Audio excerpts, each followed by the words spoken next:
This eerie, foreboding structure, also known as Ravenscrag, became a house of psychological horrors, all under the watchful eye of one of the world's leading physicians, Dr. Ewan Cameron. The story of Dr. Ewan Cameron is one of the most tragic, but one of the most clearly visible stories of what happened during the mind control experimentation days. Using unknowing Canadian citizens as test subjects, Cameron had developed a new procedure which caught the eye of the MK Ultra researchers, as well as the Canadian intelligence community. He was hired by the CIA and the Canadian government to further explore the treatment, which he called psychic driving. First, Cameron proposed that they would use intensive electroshock and LSD and other disorienting drugs to, in his terms, de-pattern individuals, basically to wipe the slate clean. Second, using tape-recorded messages, try to program in new behaviors by repeating these messages hundreds of thousands of times, while the victim was immobilized with other drugs. And the final phase was to try to wipe the slate clean so that people could not, again, remember what had happened to them, but still have the new behavior. The psychic driving experiments literally reduced the person to a vegetable. One of the group of people was a man called Robert Logie, who lives in Vancouver. He was also a victim of these psychic driving experiments where tape loops were played countless hours per day, many months in a row. I heard 4 words, and it's very hard for me to say. 4 words I remember where you killed your mother. None of this, of course, was therapeutic. None of it was warranted by the conditions under which the people had gone to the institute. None of it was done with consent, and none of it was done with the awareness of the people that they were experimental guinea pigs in an advanced brainwashing experiment. Another of Cameron's patients who endured months of mental torture was Linda MacDonald. I think there were about 80 of us. We discovered that these 80 people were just ordinary, everyday people. It could have been you, it could have been me, it was me. It could have been anybody who just walked through the doors of the Allen Memorial on the wrong day at the wrong time when Dr. Cameron needed another schizophrenic for his fun little stuff upstairs. Linda MacDonald started off as a pretty much normal person. She basically came into the hospital as a mother with many young children who was a little overwhelmed and depressed for just routine psychiatric treatment. And 3 weeks after I was there, I was shipped up to the sleep ward. And I came out of there a vegetable 5 months later. By the time someone was in the sleep room, the ability of that individual to remember or describe what happened to them was very limited. So the descriptions that there are from nurses and from other people who worked at the facility, and their descriptions are, to quote one, like something out of Dante's Inferno. Within the walls of this living hell, patients would be subjected to electroshock therapy that went well beyond the professionally accepted guidelines of 4 to 8 treatments. I received a total of 109 electroconvulsive shock treatments. In less than 5 weeks, I had 86 straight comatose days where I was completely out of it. The purpose for all of this was to wipe my memory, to take a life, to wipe it completely clean. So I would not have a memory ever. When I came out of the treatment and they had decided that my memory was wiped sufficiently, I didn't know who I was. I was a baby. They had to toilet train me, and they had to teach me to walk and talk and feed myself. She has absolutely zero direct memory of her life before age 25. Now, it doesn't take long to figure out why the CIA or other intelligence agencies would be interested in such research. Well, if Cameron can get it to work for a psychiatric patient, well, then they can use the same thing to deprogram somebody and put them back together for a brainwashing scenario. It would not be until years later, after an emotional divorce from her husband and the painful loss of custody of her children, that Linda MacDonald would learn of the hidden purpose behind the treatment she had received. This big headline saying, Dr. Cameron, CIA brainwashing experiments, and I stopped breathing for a minute. You could have knocked me over. I knew Dr. Cameron was my doctor. I knew I had been at the Allen Memorial. But up until that moment, I believed, because that's what I was told, that the doctor had fixed me, had done to me great things, and I was lucky that he had been my doctor. So I couldn't not read the article, and as I read it, I was just horrified.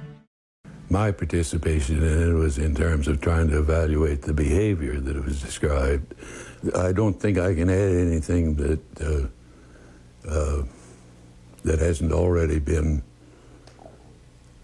Frankly, it's an area I don't like to talk about. It's not that but I don't like to talk about it. This is the Allen Memorial Institute in Montreal, one of Canada's most highly respected psychiatric hospitals.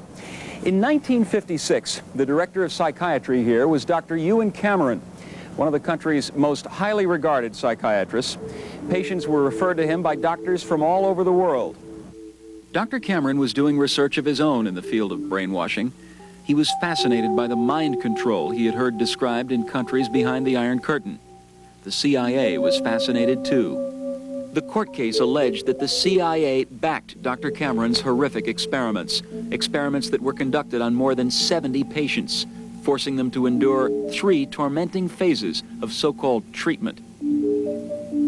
First, according to the complaint, Dr. Cameron and others would give patients mind-altering drugs like LSD and angel dust. They would mask them and force them to inhale laughing gas. They would give them high-voltage electric shocks several times a day, effectively turning the patients into vegetables. Once the patients were immobilized, Dr. Cameron would play what were called psychic driving tapes, messages that were repeated up to 500,000 times. Finally, Dr. Cameron would put the patients to sleep with massive amounts of barbiturates. These sleep episodes could last 50 days or longer. They took me in a room outside the ward, in a very little room, and they put 3 or 4 pillows at the end of the bed, and there were 4 doctors at the end of the bed there, and one doctor was putting me a mask there. The doctor started from left to right there, telling me, kill him, kill him, kill him, kill him, kill him, kill him, kill him, kill him, kill him, kill him, kill him. What did they want to make me kill? I'll never know. They never told me, I don't know. By the early 1970s, word of the CIA's mind control atrocities began to leak out to the public. An investigation was launched, resulting in the creation of 1 presidential commission and 2 Senate committees. And my feeling now is that the CIA had overall powers that put them in a different situation than other people. The American public was in shock. I am terribly upset that the system is such that what happened could happen. Their search for answers, however, would soon hit a dead end, as investigators learned that Dr. Sidney Gottlieb had destroyed the majority of the documents relating to the MK-Ultra program.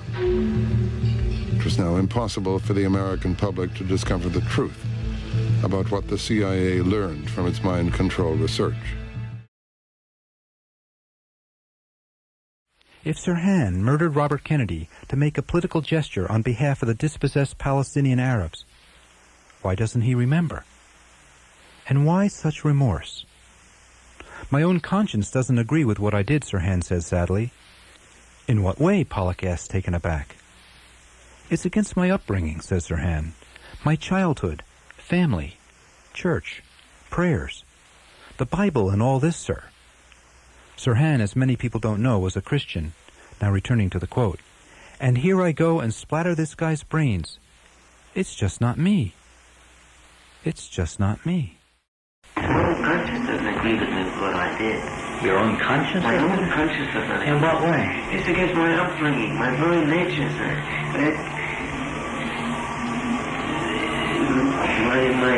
My childhood, my family, the church, the prayers, the Bibles, all this, thou shalt not kill. And here I go and splatter this guy's brains. It's just not me.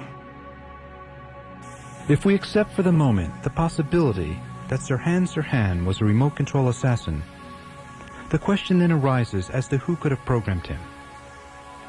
Suspicion has fallen in recent years on a small group of West Coast doctors who were active in secret CIA mind control experiments. The most flamboyant of these was the late Dr. William Bryan. Again, Dr. Philip Melanson. William Bryan was, by his own admission, one of the primary researchers for the government in brainwashing, in hypnoprogramming, and in a variety of things. He was an out-of-control super hypno character who exploited women through his hypnosis practice and was temporarily disbarred as a result. He bragged about his work for the government, said he was the czar of brainwashing, and he was also involved with the man I call Reasoner and with another man, all of whom worked together in Southern and Northern California, all of whom worked for the government, and my belief is that two of them, if not three of them, had something to do with Sirhan's programming. William Bryan was a rather large man weighing 386 pounds. He has been variously referred to as the most brilliant man in the field of hypnotism and as a, quote, misguided genius. His private practice involved sex therapy, and by his own admission, he frequently had sex with his female patients. Did William Bryan believe that a subject could be programmed to perform acts that were out of character? Let's listen. You have to have the person locked up physically, and there is also the use of long-term hypnotic suggestion, probably drugs, whatever, and so on. Under these situations where you have all this going for you, yes, you can brainwash a person to do just about anything. Did William Bryan have anything at all to do with Robert Kennedy's accused killer? Well, in the year before his death in 1976, Bryan reportedly bragged to two prostitutes who serviced him regularly that he had, in fact, hypnotized Sirhan. Bryan also liked to brag about his most crowning achievement, the deprogramming of Albert DeSalvo, the Boston Strangler. In Sirhan's notebook, that strange document with page after page of almost indecipherable trance-induced scribbling, there appears the entry, God help me, please help me. Salvo, di DeSalvo, di es salvo. It's a curious notation to be sure, but is it possible that while working upon Sirhan, the programmer couldn't help talking about his favorite subject? And that this entry, by way of the captured mind of Sirhan, is really the palm print of Dr. William Bryan? If we take Sirhan's words, "It's just not me," at face value, then who was it? What bad dream befell this young man? My handwriting, they are my thoughts, but I don't remember them. They are the writings of a maniac. They're not the writings of me now.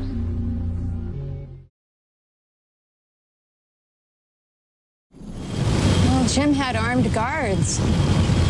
I mean, young men and women who were told that they needed to watch everybody, and it kept you working hard. We headed out to the fields, and you vied to go really far out, actually, because you couldn't hear Jim over the loudspeakers. Jonestown was wired with loudspeakers, and Jim spoke 24 hours a day on it. When he wasn't speaking, the tapes that they'd made of him speaking played on and on and on. A man named Dwyer was the head of the CIA here. I mean, the CIA had a presence here. It was an unrevealed presence at the time. I had a premonition about the trip. There was something that just made me feel a great deal of uncertainty. In 1978, Jackie Spear was the legal aid to San Francisco area Congressman Leo Ryan. They were about to embark on a fact-finding trip to look into reports of abuse and brainwashing at the remote jungle compound known as Jonestown. I always kind of shake my head in disbelief when they refer to it as a suicide. Those people were not in control of their minds. They had been brainwashed. It's my impression at this time that they were conducting some sort of mind control experiments. For example, they had a very modern hospital down there which they bragged about. So modern that in that population they had medical checkups for everyone every day. So there's no need for that unless you're conducting experiments where you're having control groups and you're giving people, and they gave them their vitamins every day. And it's my guess that they were just using them as guinea pigs to see what they could do under isolated circumstances. They'd take them off into a jungle someplace far away from everybody. They get them there somehow, and then they're able to see how these various drugs work on different groups.